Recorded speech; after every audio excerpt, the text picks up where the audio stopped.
Capítulo 2: Expectativas. Comece hoje a desfrutar da liberdade.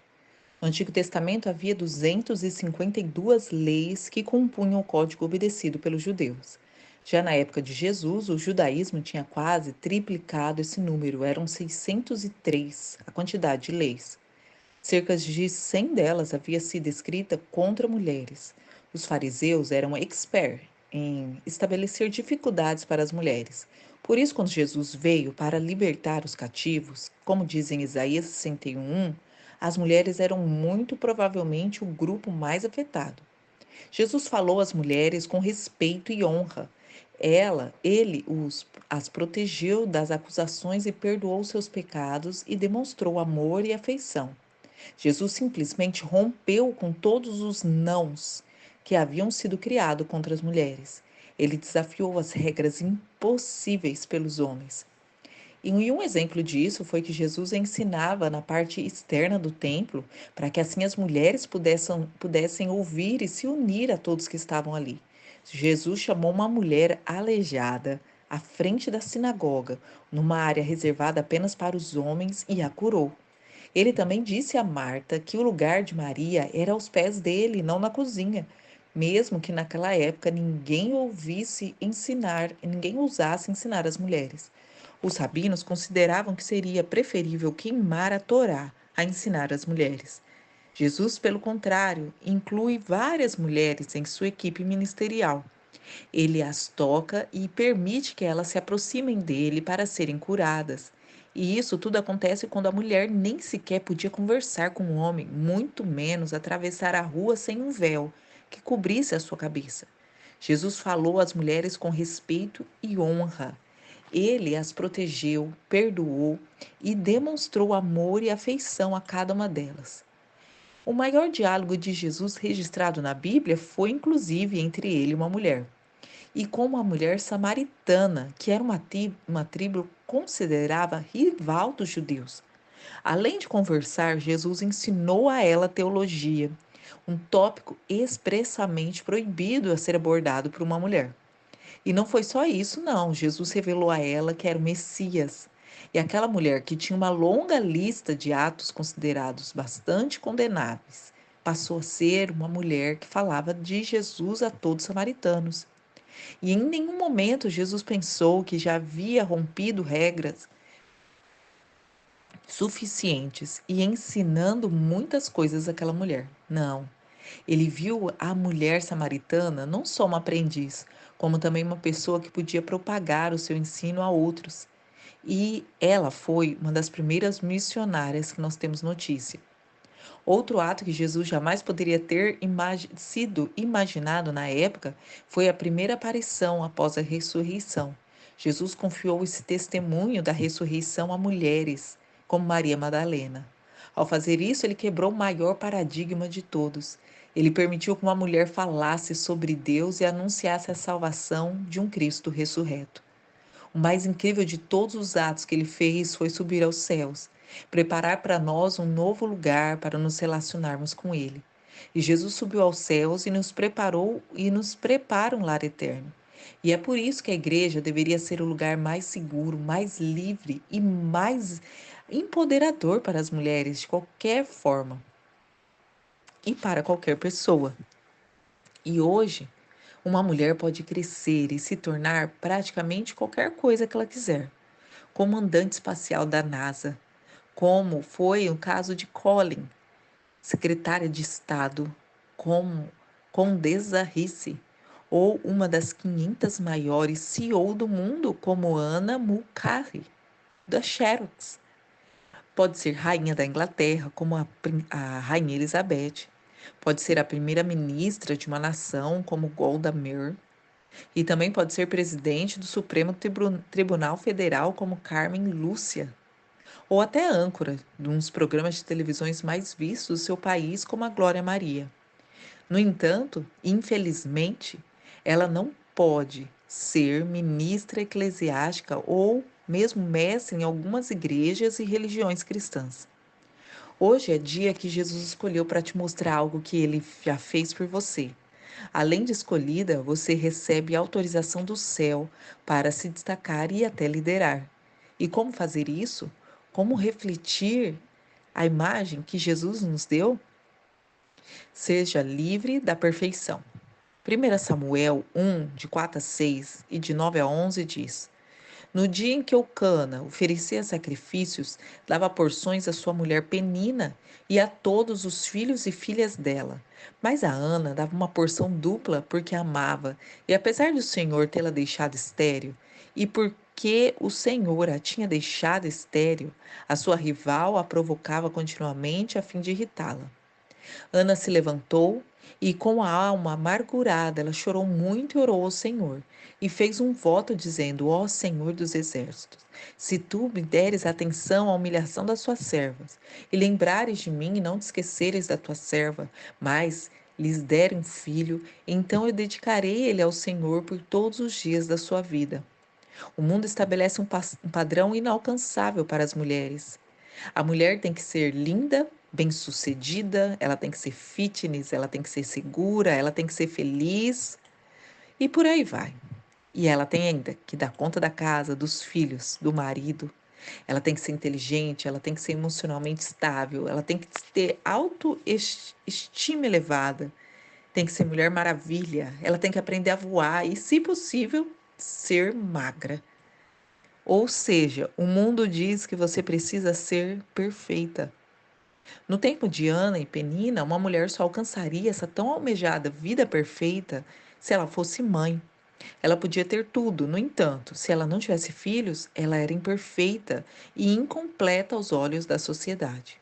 Por isso, Ana pensava que tudo seria perfeito quando ela tivesse um filho. Ela já era amada e aceita por seu marido, mas ainda assim ela sentia como se algo lhe faltasse. Ana se sentia imperfeita e em um mundo que cobra nada menos que a perfeição. Chegou então a hora de você receber uma verdade que vai mudar o rumo da sua história.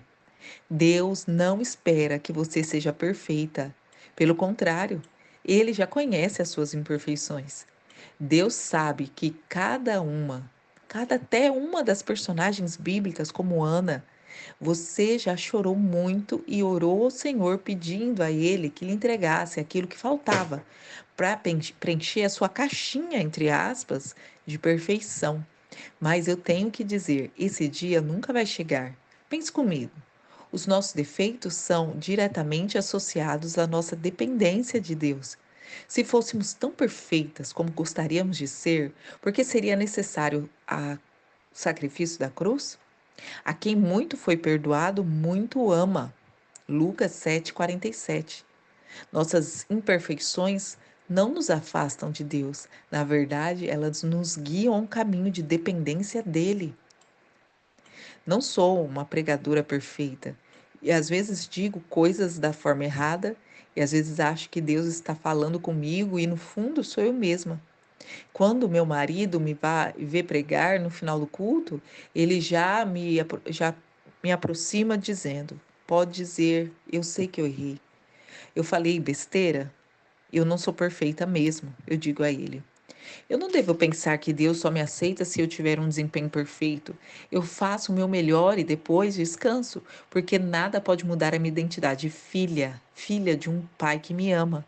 O nosso melhor sempre vai ter imperfeições. No entanto, foi por isso que Jesus morreu por mim e por você, e Ele mesmo é quem se encarrega de nos justificar. Lembra-se então dessa caixinha da perfeição que nós falamos? Então, se você resolver que só pode ser feliz quando tiver esse desempenho perfeito, eis que eu mesma digo, você só vai ser feliz no céu. Com o passar do tempo, eu cheguei à conclusão de que estamos em dois extremos. Ou entregamos os pontos e vivemos completamente indisciplinadas, ou estamos sempre procurando o lugar perfeito, o bairro perfeito, o casamento perfeito, a casa perfeita, a amiga perfeita, a igreja perfeita. E a verdade é que a perfeição não existe, mas devemos encontrar equilíbrio. Vamos colocar isso na prática? Então, agora, faça uma pequena lista dos pontos em que você é excelente. Faça duas colunas, uma à esquerda e uma à direita. Na coluna da esquerda, você escreva: Eu sou excelente em. E aí você lista. Na outra coluna, você coloca: Busco excelência em. E você escreve. Se você for como a maioria das mulheres, a sua lista de busco excelência em é muito maior do que sou excelente em. Se não, eu estou bem certa de que a segunda coluna foi mais fácil de ser escrita também do que a primeira. Enquanto os outros só conseguem enxergar os nossos erros, Deus ainda vê as nossas possibilidades. Mas eu trago então boas novas. Permita-se ser imperfeita e deixe os outros serem também. É por isso que eu amo Jesus. Ele é maravilhoso e é muito reconfortante saber que quando os outros só conseguem enxergar os nossos erros, Deus ainda vê as possibilidades. Você é livre para ser imperfeita. Nós não precisamos provar nada para ninguém, e nem a nós mesmos ou a qualquer pessoa. Se obedecermos ao Senhor, Ele vai cuidar da nossa reputação. Seja livre da comparação.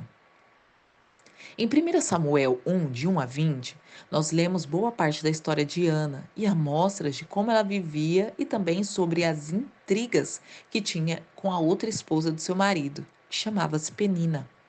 O que me chamou a atenção foi a rivalidade entre as esposas de Elcana. Penina, por conseguir engravidar, provocava Ana, que por sua vez ficava até sem comer, de tamanha tristeza por ser estéril. No entanto, o que as duas não conseguiam perceber é que Penina se alegrava mais em provocar Ana do que em ser fértil. E Ana se entristecia tanto que não percebia quanto seu marido amava, mesmo que ela não desse filhos a ele. Todo esse ambiente é fruto de rivalidade entre duas mulheres. Não havia nenhum tipo de soronidade.